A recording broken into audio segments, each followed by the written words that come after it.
about Ruby Bridges, and whatever your opinion is about Ruby Bridges, you have to make your reader want to read it. You have to make them interested in your story.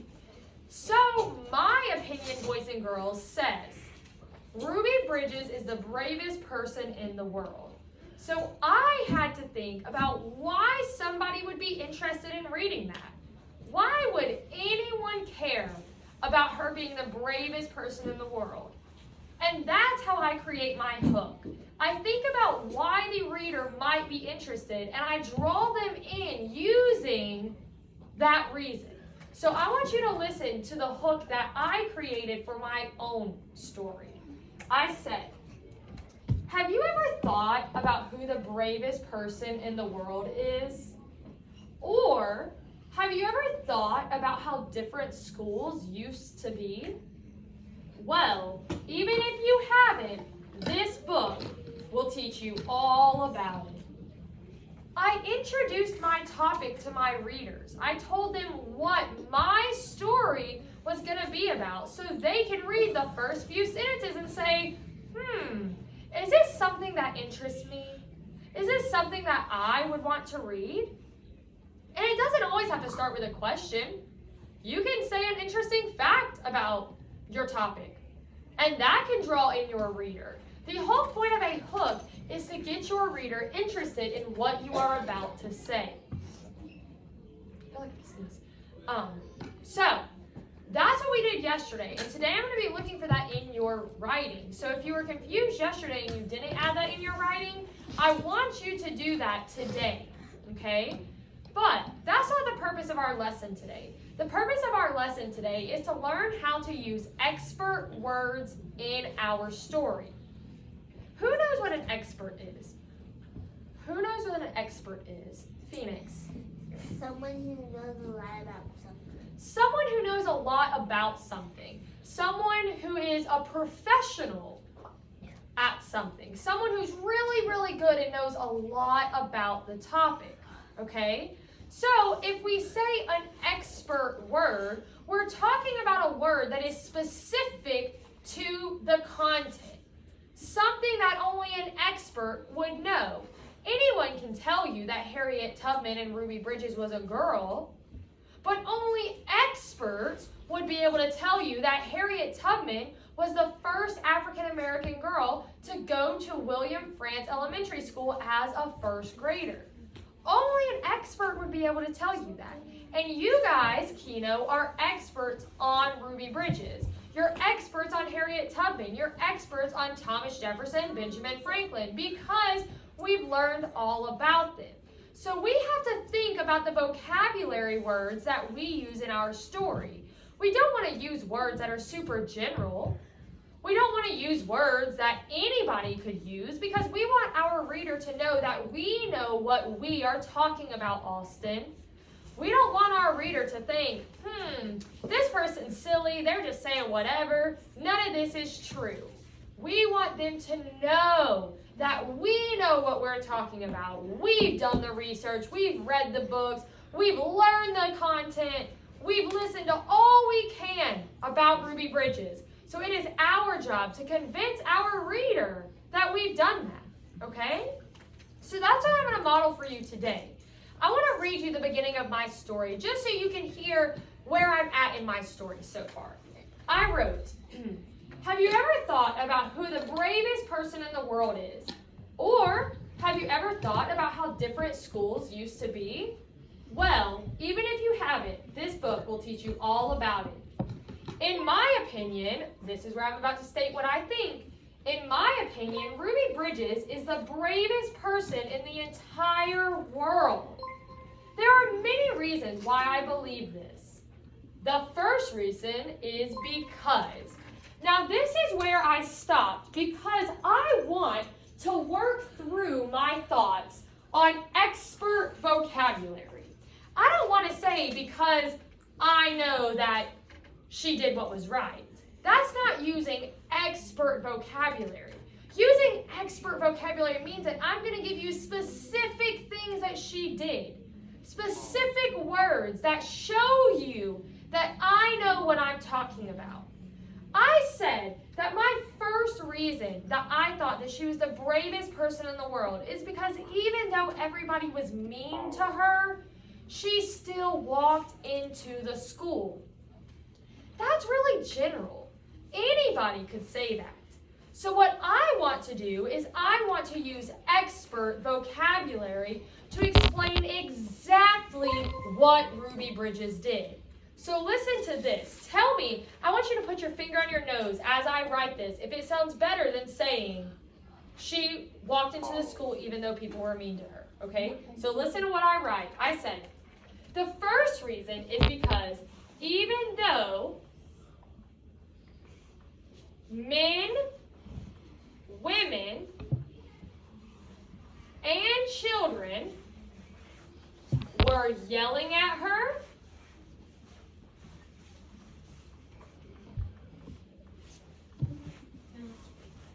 calling her names,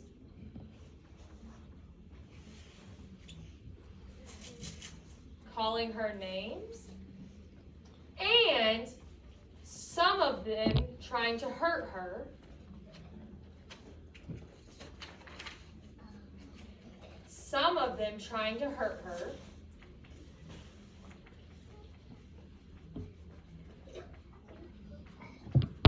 she still, and I'm going to put still in all caps because boys and girls, remember, or capital letters, because remember, when we want somebody to know that a word is important, we can make it big and bold. So I'm going to say she still, in all capital letters, she still walked into William France Elementary School. If you think that this sentence, this reason was more convincing and had more expert words in it than my previous one did, I want you to touch your nose. Oh, thank you, Henry, and thank you, Lucas and Emily, for participating. What was my expert word that I used in this sentence? I'm going to read it to you again.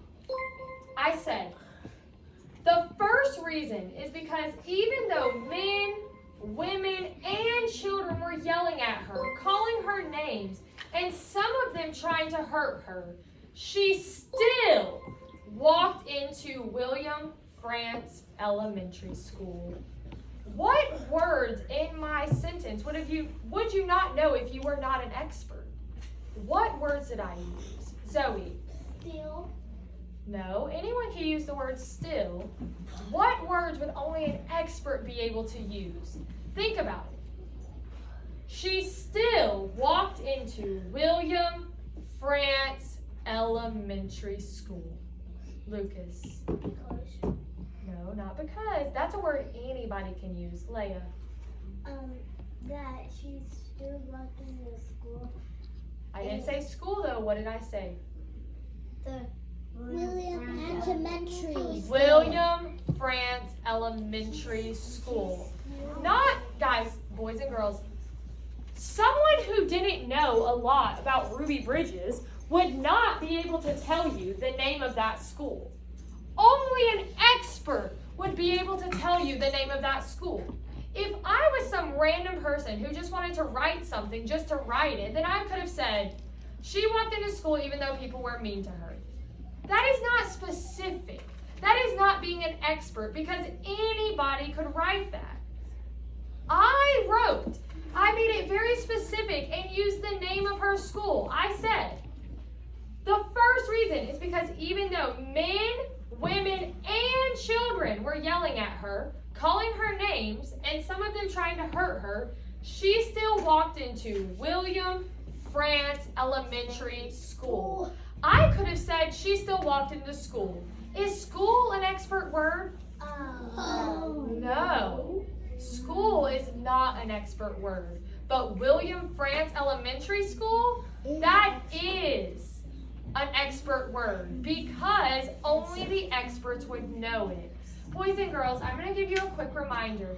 Those of you who are not sitting with your legs crossed, on your bottom, your hands together, and your eyes on me. You have 3 seconds. 3, 2,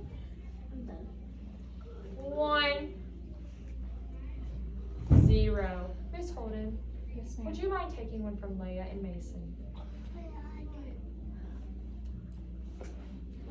So, I want to think about my second reason why she's the bravest person in the world. I know I already used my graphic organizer to organize my ideas. I remember what I wrote. My second reason was because she was all alone in her classroom, but she still was positive. She had a good attitude and she didn't give up. She was so brave to go into that school alone. So, I'm going to write the second reason I believe this.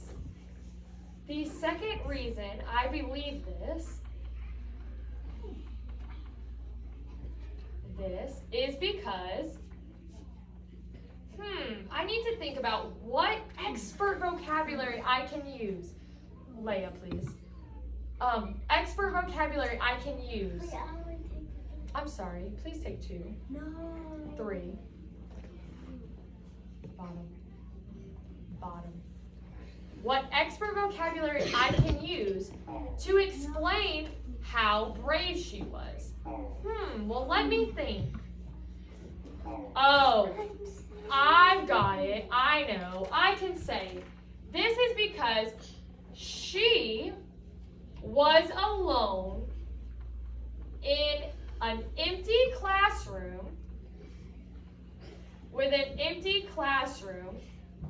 with Mrs. Henry. All of the other students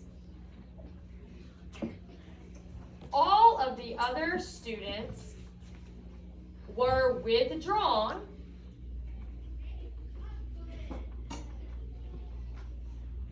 from her class, or from the school actually, from William Frantz Elementary.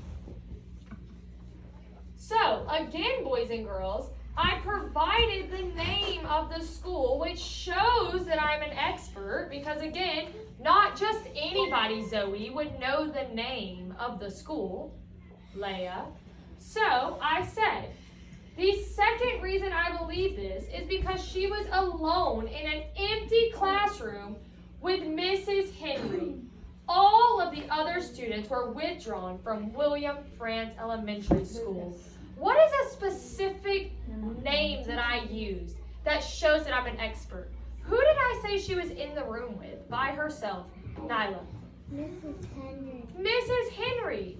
If I was not an expert, I might have just said, Ruby Bridges was all alone in her classroom. Nobody else was there. But I used the specific expert vocabulary, Damon, of saying Mrs. Henry. She was all alone in an empty classroom with Mrs. Henry. And all of the other students were withdrawn. If I wasn't an expert, I would have just said, no other students were in the classroom. I wouldn't have told you where they were, but I did. I told you that they were withdrawn from the school. Do you see? Actually, before that, I'm going to read you my whole story so far. And it's not done. I still have a lot of work to do. But I want to read you my whole story so far, and I want you to tell me if it's really strong and it uses specific expert vocabulary that helps you know, as the reader or the listener, that I know what I am talking about, that I am an expert. I need all listening ears, and I need your looking eyes in 3, 2, 1, 0. Have you ever thought about who the bravest person in the world is? Or have you ever thought about how different schools used to be? Well, even if you haven't, this book will teach you all about it. In my opinion, Ruby Bridges is the bravest person in the entire world. There are many reasons why I believe this. The first reason is because even though men, women, and children were yelling at her, calling her names, and some of them trying to hurt her, she still walked into William Frantz Elementary School. The second reason I believe this is because she was all alone in an empty classroom with Mrs. Henry. All of the other students were withdrawn from William Frantz Elementary School. Does that make you feel like I'm an expert at talking about Ruby Bridges? Yes. Yes, because I use specific vocabulary that only refers to Ruby Bridges. William Frantz Elementary School doesn't pertain to everybody. If I was talking about you, I wouldn't talk about William Frantz Elementary School because that school has nothing to do with you. But it does have something to do with Ruby Bridges. So I use that specific vocabulary word to explain to you everything I know about Ruby Bridges. So today in your writing, you're going to do the same thing. I don't want to walk around and just see, oh, she went to school. People were mean to her. She was alone. I want to see specific words in your writing, Zoe. I want to see expert words in your writing. Whether that's the name of her school, the name of her teacher, the name of the protesters, whether you talk about segregation, integration, desegregation. There are so many content-specific words that we have learned about Ruby Bridges, and you need to include it in your writing to show your reader that you are the expert. So, listen carefully to what we're going to do. I am going to call your name, and I'm going to give you your paper. You are going to go back and you are going to make sure that you have a hook in your writing. Grab your reader's attention. Make them want to read your story. And you need to make sure that you have expert words in your reasons. Some of you haven't gotten that far, but as you're writing your reasons, make sure that you have expert words in your story. Give me a thumbs up if you're ready. Oh, thank you, Emily. Emily's ready, Miss Holden. Phoenix is ready. Eduardo is ready. Ethan is ready. All right, keep your thumbs up if you're ready because Miss Holden is giving dojos. She should be able to see your thumb if you're ready. And if she doesn't see your thumb, then I guess that means you're not.